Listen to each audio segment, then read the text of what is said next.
तो चलिए एक बहुत ही आम सी लेकिन बहुत गहरी भावना से इस बातचीत को शुरू करते हैं। बड़े बड़े सपने देखना और फिर दिन के आखिर में ये महसूस करना कि वक्त बस हाथ से फिसल गया। ये एक बहुत जानी पहचानी सी फीलिंग है ना? कि कुछ बहुत बड़ा करने की चाह तो है, लेकिन जब दिन खत्म होता है तो लगता है कि आज भी कुछ खास नहीं हुआ।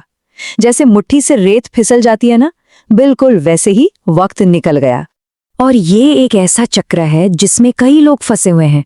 सुबह जब आंख खुलती है तो लगता है कि आज कुछ अलग करेंगे, जिंदगी को एक नई दिशा देंगे, लेकिन धीरे धीरे दिन वही पुरानी आदतों में ढल जाता है और फिर रात को बिस्तर पे लेटकर वही निराशा, वही अधूरापन महसूस होता है। तो सवाल ये है कि हम इस चक्र में फंसे क्यों रहते हैं?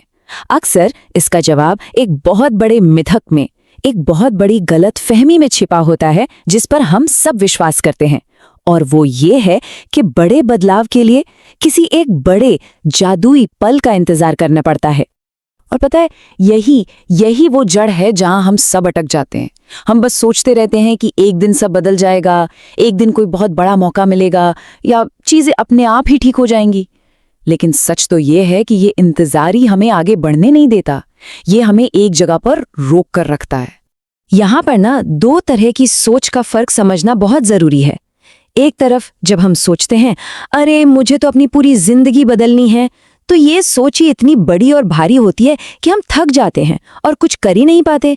लेकिन अगर इसी सोच को बदलकर बस इतना कहें, मुझे सिर्फ अगला घंटा जीतना है, तो अचानक सब कुछ मुमकिन और आसान लगने लगता है। तो एक बात हमेशा याद रखनी चाहिए, असली सफलता किसी एक जादुई दिन से नहीं आती। जिंदगी किसी एक दिन में नहीं बदलती, जिंदगी बदलती है अगले 1 घंटे से। हाँ, बिल्कुल सही सुना, सिर्फ अगला 1 घंटा। यही वो असली मैदान है, वो अरीना जहां हमारे सपनों की लड़ाई लड़ी भी जाती है और जीती भी जाती है। तो आखिर इस 1 घंटे में इतनी शक्ति क्यों है? चलिए इस विचार की गहराई में उतरते हैं कि सिर्फ अगले 60 मिनट को कंट्रोल करने की ये जो ताकत है, ये कितनी असाधारण है। इसे हम घंटा सिद्धांत या द आवर प्रिंसिपल कह सकते हैं। इसका आधार बहुत ही सरल है। जो इंसान अपने अगले 1 घंटे पर कंट्रोल करना सीख जाता है, वो धीरे धीरे अपनी पूरी जिंदगी पर कंट्रोल करना सीख जाता है। तो सवाल है, इसे असल जिंदगी में कैसे करें? इसके लिए 3 बहुत आसान से कदम है। पहला, अगले घंटे को सिर्फ और सिर्फ एक काम के नाम कर दीजिए। दूसरा, हर तरह की डिस्ट्रैक्शन, हर भटकाव को दूर कर दीजिए, फोन, नोटिफिकेशंस, सब कुछ। और तीसरा, उस एक काम में पूरी तरह से डूब जाइए, अपना सारा ध्यान उसी पर लगा दीजिए। इस बात को समझिए, जब दिमाग पूरी तरह किसी एक काम में डूब जाता है, तब सिर्फ काम नहीं हो रहा होता, बल्कि फोकस करने की जो अपनी क्षमता है वो और मजबूत हो रही होती है। असली ताकत इसी में है।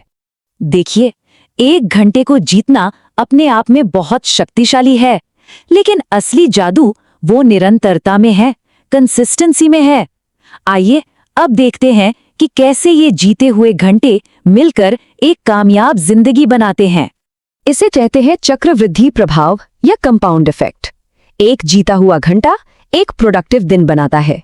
कई प्रोडक्टिव दिन मिलकर एक मजबूत आदत बनाते हैं, और यही आदतें धीरे धीरे बिना किसी को बताए पूरी जिंदगी को एक नई दिशा दे देती हैं। शुरुआत में ये बदलाव बहुत छोटा लगता है, लेकिन समय के साथ इसका असर इतना बड़ा होता है कि देखने वाले भी हैरान रह जाते हैं। इसे ऐसे सोचिए कि हर घंटा एक बीज की तरह है। अगर आप उसे सही मेहनत और ध्यान से बोते हैं, तो वही बीज एक दिन एक विशाल पेड़ बन जाता है। लेकिन अगर उसे नजरअंदाज कर दिया जाए, तो वो बीज हमेशा के लिए बीज ही रह जाता है। तो सबसे जरूरी बात यह है, सफलता कोई एक्सीडेंट नहीं है, कोई किस्मत का खेल नहीं है। ये हजारों सही घंटों का नतीजा है। हर बड़ी कामयाबी के पीछे हजारों ऐसे घंटे होते हैं जिन्हें किसी ने बहुत गंभीरता से लिया था, जिनमें किसी ने हार नहीं मानी थी। और अब हम इस पूरी बातचीत के सबसे अहम हिस्से पर आते हैं। ये सारी बातें, ये सारे सिद्धांत वापस एक ही जगह आकर सिमट जाते हैं, आपका अगला घंटा। ये एक बहुत ही शक्तिशाली विचार है। चाहे बीता हुआ कल कैसा भी रहा हो, चाहे कितनी भी गलतियां हुई हों, अगला घंटा हमेशा एक कोरे कागज की तरह होता है। ये एक नई शुरुआत का मौका है जो हमें हर 60 मिनट में मिलता है। और यही इस पूरी कहानी का सबसे बड़ा संदेश है। जिंदगी का सबसे शक्तिशाली पल भविष्य में नहीं है, वो पल अभी है, इसी अगले घंटे में। तो सवाल बस इतना सा है कि जब अगला घंटा शुरू होगा तो उसके साथ क्या किया जाएगा? क्या वो भी यूं ही गुजर जाएगा या वही घंटा किसी नई कहानी की शुरुआत बनेगा? फैसला और समय दोनों अभी है।